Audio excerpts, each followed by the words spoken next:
आप डरावनी कहानी सुनना चाहते हैं? अगर हाँ, तो मैं एक दिलचस्प डरावनी कहानी सुनाता हूँ।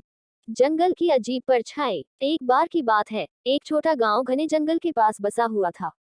गांव के लोग हमेशा कहते थे कि सूरज ढलने के बाद जंगल में जाना खतरे से खाली नहीं है। वहां अजीब आवाजें आती थीं, और कई लोगों ने रात में सफेद परछाइयों को चलते हुए देखा था। एक रात, वीर नाम का एक नौजवान अपनी गाय को खोजने के लिए जंगल में चला गया। चांदनी रात थी, लेकिन जंगल के अंदर अंधेरा घना था। अचानक उसे किसी के पैरों की आहट सुनाई दी। उसने पीछे मुड़कर देखा, लेकिन वहां कोई नहीं था। थोड़ी दूर चलने पर उसे एक पुराना पेड़ दिखाई दिया, जिसके नीचे सफेद कपड़े पहने एक आकृति खड़ी थी।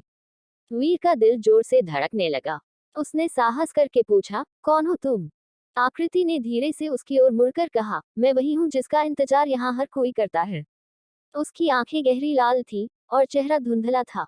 वीर ने पीछे मुड़कर भागने की कोशिश की, लेकिन उसके पैर जमीन में जमे हुए लग रहे थे।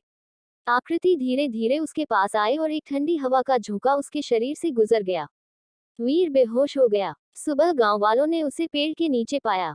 उसकी हालत खराब थी, और वह बड़बड़ाते हुए केवल इतना कह पा रहा था, वो परछाई मत जाना। कहते हैं उस दिन के बाद वीर कभी उस जंगल के पास नहीं गया, और गांव के लोग अब सूर्यास्त के बाद जंगल का